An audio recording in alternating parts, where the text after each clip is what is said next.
Okay, I wanted to show you this this planter that I'm working on. Excuse me. Now that I've got the digging done, finally. Keeps raining and it would fill in a little, and I'd have to go back in. I'd have to wait for it to dry enough so I could dig it again. And even though it rained yesterday, I decided to just get in there and do it. It's a little heavier that way, but I just want to get this done.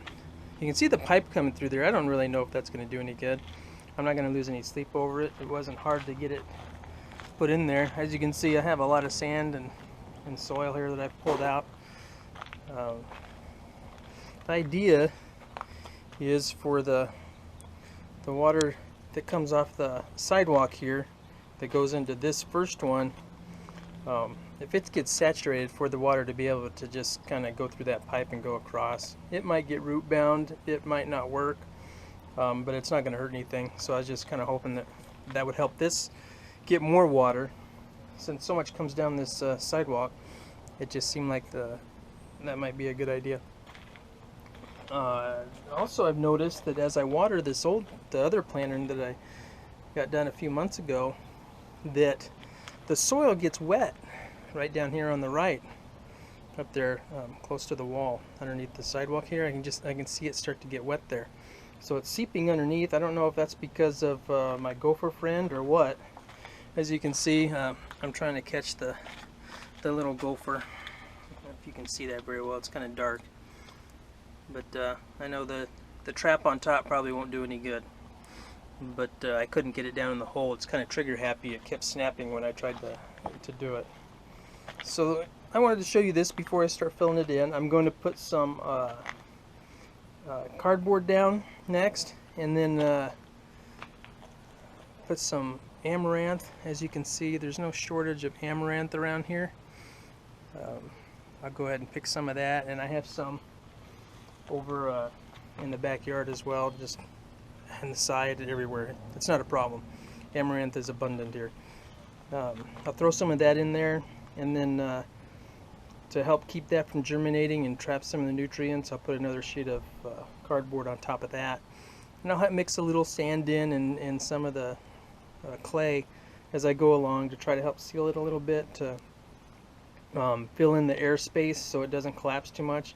As the logs and stuff that I put down there decompose, it's going to collapse a little bit, and so I want to try to minimize that somewhat, although the collapsing is kind of nice too because it gives me room to keep throwing nutrients in.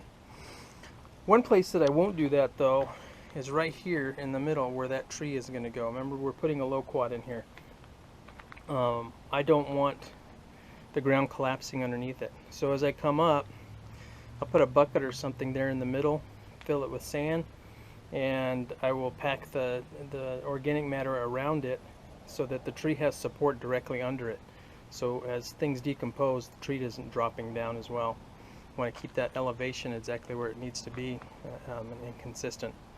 So first step to filling it in comes in a minute. It'll just be a few seconds for you, but it'll probably feel like an eternity for me.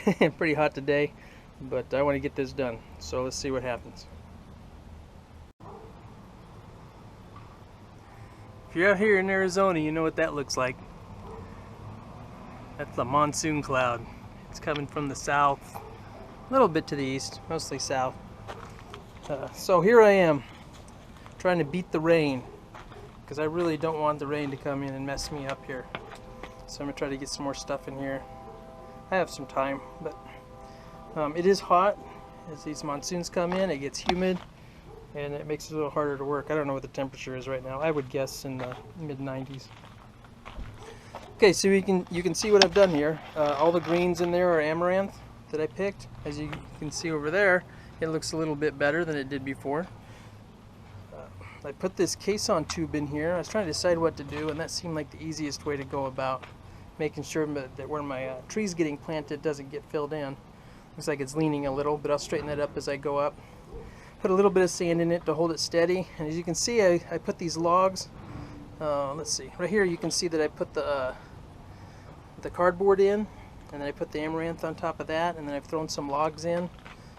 This isn't rocket science. It's just kind of a permaculture. What is this? This would be like a cross between hugel culture, which it isn't because a hugel's a mound, sheet mulching, and double dig raised beds, but it's not raised. Everything here is sunk, which makes more sense in the desert.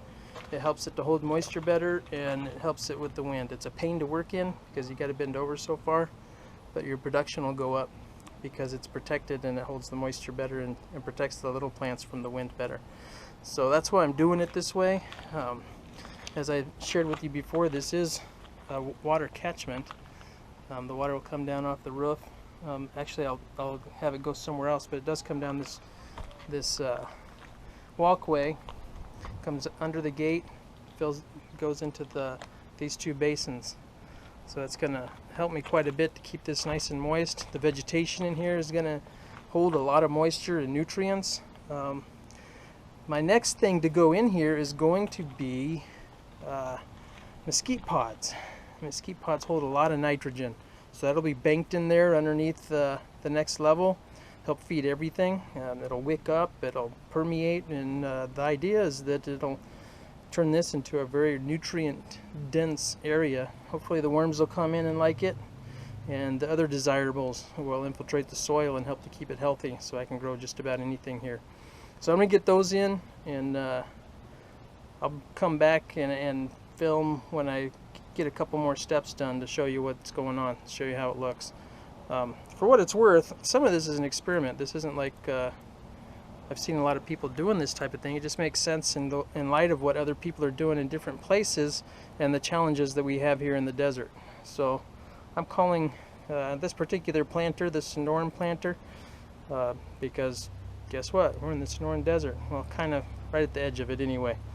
So until next time, again, it'll just be a few seconds for you, but it'll be a while for me. Okay. You can see here this cloud's moved in quite a bit. I'm hearing a little bit of thunder once in a while, but it's not looking as violent as I was worried about. And you can see I'm making a mess here.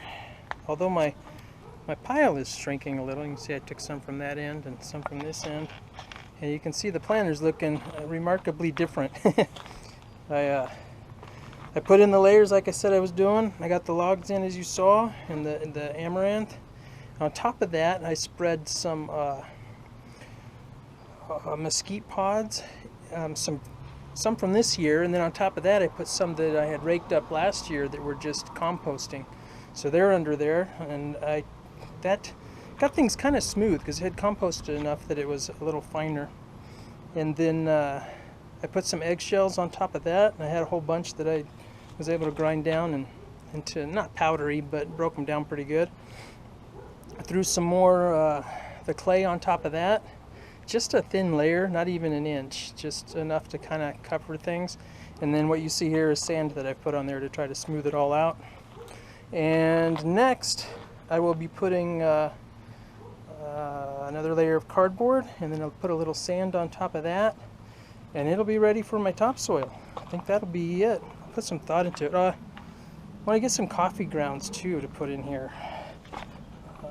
Add some more. You can see I'm just throwing some sand in there so that, I don't know if you can see if there's enough light there, but throwing some sand in there so that when I lift it up, it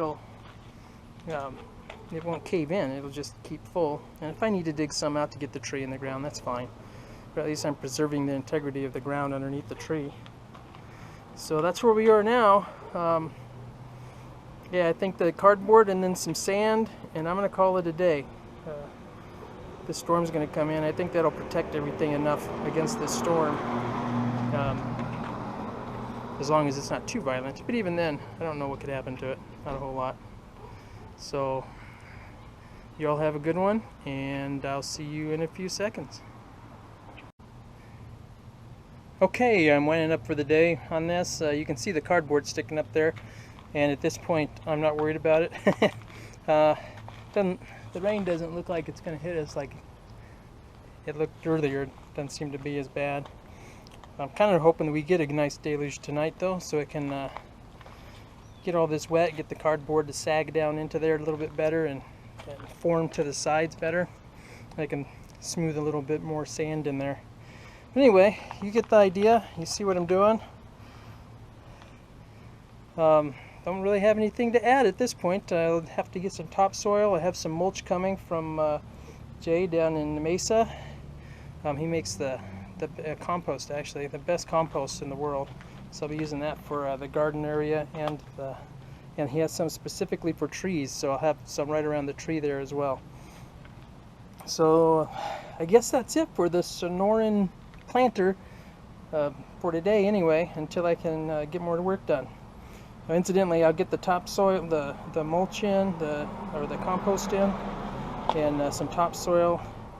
Not sure the order I'll do that. I'll throw in a little bit of our native stuff. I'll mix that in to make sure the plants are used to that, as well as the roots extend beyond the planter.